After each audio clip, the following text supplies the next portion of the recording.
الحمد لله رب العالمين، والصلاة والسلام على سيدنا ونبينا محمد خاتم النبيين وعلى آله وأصحابه أجمعين. قال الله تبارك وتعالى في القرآن الكريم: أعوذ بالله من الشيطان الرجيم، بسم الله الرحمن الرحيم. اقرأ باسم ربك الذي خلق، خلق الإنسان من علق. اقرأ وربك الأكرم الذي علم بالقلم، علم الإنسان ما لم يعلم. صدق الله العظيم.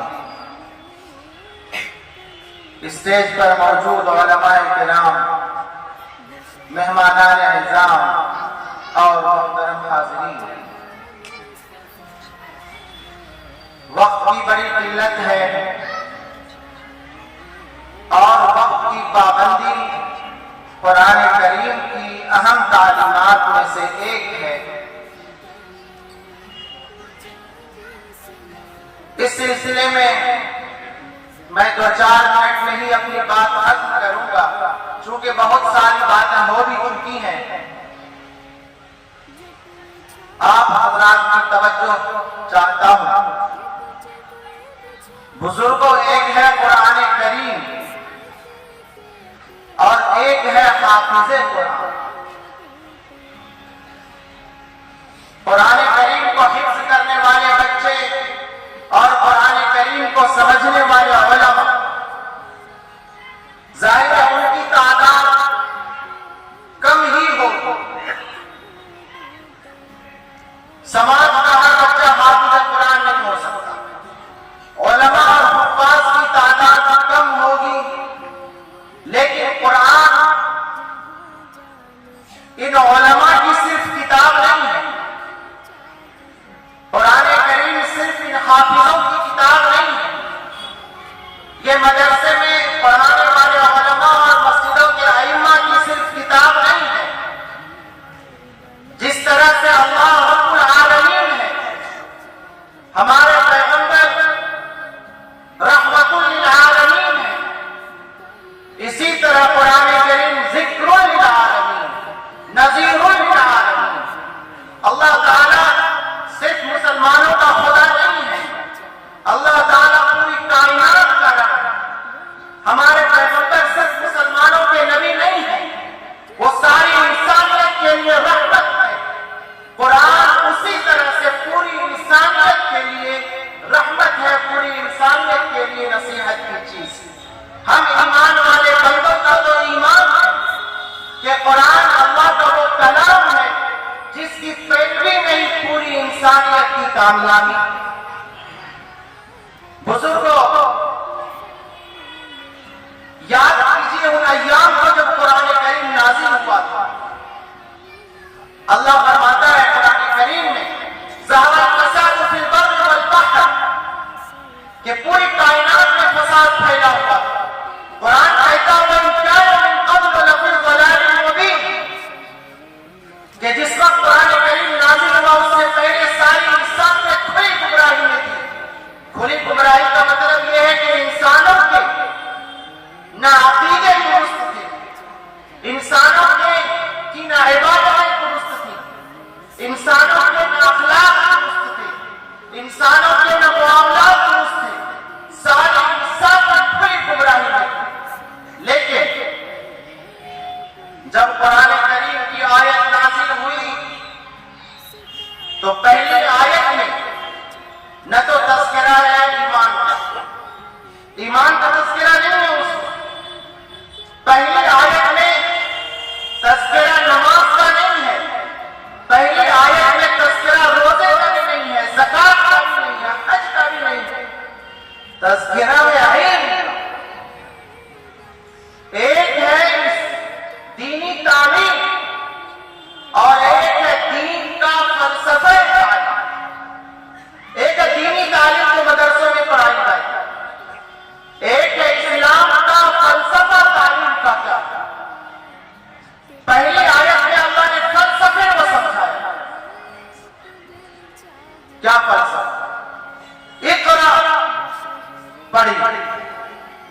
سکتے، لیکن اگلا فلسفہ کیا؟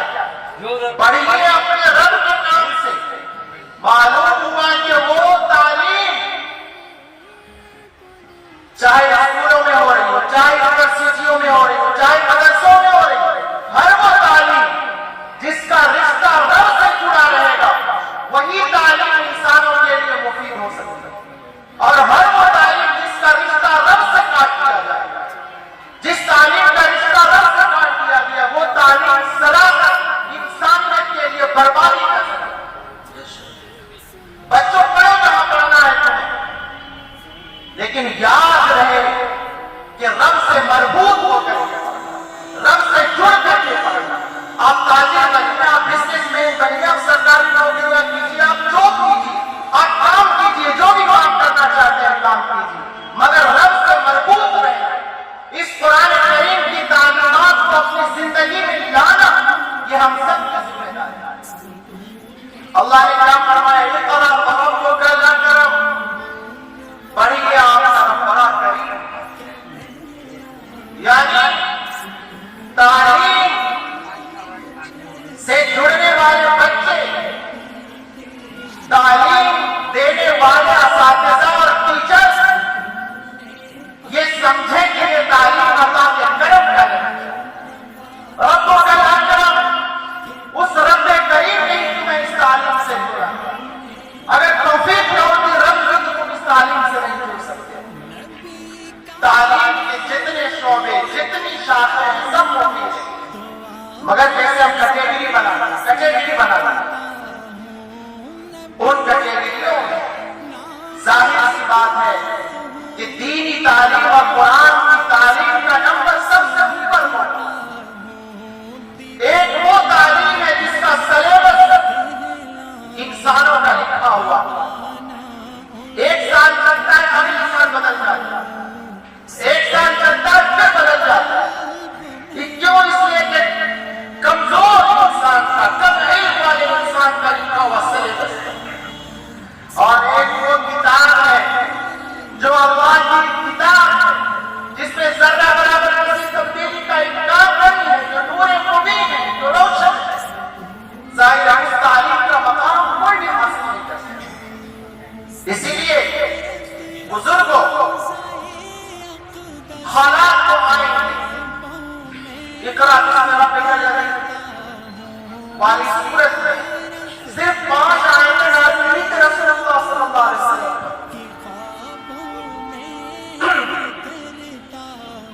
بعد اس کے بعد سورہ مزمل نازل ہوئی اور بھی کچھ نازل ہوئی، مگر سورہ اقرأ میں 5 آیتوں کے بعد اور کیا بات ارشاد فرمائی گئی، کیا کہا گیا، اس کو کیوں رکھا گیا اس سورت میں؟ بڑا عجیب واقعہ ہے۔ بات یہ ہے کہ مکے میں جب قرآن کریم نازل ہوا اور رسول اللہ صلی اللہ علیہ وسلم لوگوں کو اس کی طرف بلاتے تھے، مکے میں نماز پڑھتے تھے، تو ایک شخص کا ابو جہل آپ سب جانتے ہیں، ابو جہل منع کرتا تھا۔ رسول کریم صلی اللہ علیہ وسلم نماز پڑھتے تھے خانے کعبہ کے پاس، تو ابو جہل روکتا تھا۔ ایک دفعہ بولا کہ میں نے تم کو منع کیا تھا یہاں پر نماز پڑھنے سے، آپ علیہ السلام نے کہا تم کون ہوتے ہو مجھے روکنے والے؟ ابو جہل کہتا ہے، غرور میں کہتا ہے، اتحدثنی وانا الناس نادرت فی الوادی، تم مجھے دھمکی دیتے ہو؟ تم نہیں جانتے کہ اس پورے وادی مکہ میں مجھ سے زیادہ جھنڈے والا، مجھ سے زیادہ اقتدار والا کوئی نہیں ہے۔ قرآن نے کہا رأیت الذی ینہی عبدا اذا صلی، کیا نہیں دیکھتے ہو اس انسان کو جو روکتا ہے ایک بندے کو جب وہ نماز پڑھتا ہے؟ حضور کو روکنے والا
قرآن کے بارے میں کیا کہا جائے؟ وہ قرآن جس کے بارے میں اللہ نے کہا کہ اگر اس کو پہاڑوں پر نازل کرتے تو پہاڑ ٹکڑے ہو جاتا ہے۔ وہ قرآن جس کو جنات نے سنا تو جنوں نے کہا کہ سمعنا قرآن عجب عجیب قرآن سنا یہدی الی الرشد فآمنا بہ۔ جنات نے قرآن سنا تو جنات ایمان لے آئے، کفار نے قرآن سنا تو کفار ایمان لے آئے۔ کہ حضرت عمر فاروق نے ایمان لانے کا واقعہ آپ کو یاد ہے؟ قرآن سنا تو ایمان لائے، پہاڑوں پر نازل ہو قرآن پہاڑ کو ٹکڑے ہو جائے۔ جنات سنے تو جنات متاثر ہو کر ایمان لائے، کفار سنے تو کفار سن کر کے ایمان لائے۔ ایمان والے سنے تو ایمان والے کے دلوں میں اللہ کا خوف پیدا ہو، ان کے ایمان میں اضافہ ظاہر ہے۔ وہ لوگ وہ حافظ قرآن جو اپنے سینوں میں قرآن کریم کو رکھتے ہیں، ان کا مقام بھی بڑا بلند ہے۔ وہ سارے علماء جو قرآن کریم پڑھانے کا نظر کرتے ہیں، ہدایت چلاتے ہیں، ظاہر ہے وہ بہت مبارک ہے۔ اس دنیا کی سلامتی، اس دنیا کی بقا انہی قرآن کریم کی تعلیم سے وابستہ۔ بہت سارے ادارے ہیں، آپ خود جانتے ہیں کہ مدرسہ تعلیم القرآن کا جو کردار یہاں پر حضرت مولانا عثمان صاحب آپ ہم سے زیادہ واقف ہیں۔ ہم لوگ جو ہے عبارت شریعہ کی مجلس شورا میں ہے مولانا، میں بھی وہ ساتھ میں ہم لوگ آتے جاتے ہیں، ان کی فکروں کو دیکھتے ہیں۔ مدرسہ اسلامیہ تعلیم القرآن کے ذمہ دار ہیں۔ یہاں جو مدرسہ بنا کر چلتا ہے اس میں شیخ الحدیث ہیں، اور یہاں پر جو جمعیت علماء کی سرگرمیاں چلتی ہیں ان کے ذمہ دار ہیں۔ اور ویسے بھی میں دیکھتا ہوں کہ اپنے اخلاق میں ہر ایک کے کام آنے والے انسان۔ آج انہوں نے یہ نظام بنایا قرآن کریم کا۔ قرآن کریم کس کی امانت ہے؟ قرآن کریم آپ کے لیے اترا ہے، قرآن آپ کی امانت ہے۔ آپ کے بچے اگر پڑھیں گے تو وہ کامیاب ہوں گے، وہ اپنی آخرت بنائیں گے، آپ کی آخرت بنائیں گے۔ اس لیے بزرگوں، قرآن کریم جو فلسفہ لے کر آیا، جو تعلیم کا فلسفہ لے کر آیا، جو اخلاق کا فلسفہ لے کر آیا، اس کو علماء کرام سے سمجھیے اور اس کو اپنی زندگی میں لانے کی کوشش کیجیے۔ ہم سے پہلے بھی مفتی احمد عادل صاحب نے، مولانا شمشاد رحمانی صاحب نے توجہ دلائی کہ یہ امانت جو ہم تک پہنچی ہے، ایمان کی امانت، قرآن کریم کی امانت، اسلام کی امانت، اسلامی تہذیب کی امانت، ہماری ذمہ داری ہے کہ یہ امانت پورے ایمانداری کے ساتھ نئی نسلوں تک منتقل ہو جائے۔ ہمارے آنے والی نسلوں میں یہ امانت کیسے پہنچے، یہ روشنی جو قرآن کی اور ہدایت کے کیسے اس روشنی سے ہمارے گھر اور ہمارا سماج منور ہو جائے، یہ اس فکر کو لے کر اس جلسے سے اٹھنا اور ارادہ کرنا کہ انشاءاللہ قرآن کریم کی روشنی سے اپنے گھر کو ہم منور کریں گے۔ ایک زمانہ تھا، آج کوئی عذر نہیں ہے، ہم تو کاروباری ہیں صاحب، ہم تو یہ کام کرتے ہیں، ہم کیسے پڑھا سکتے ہیں؟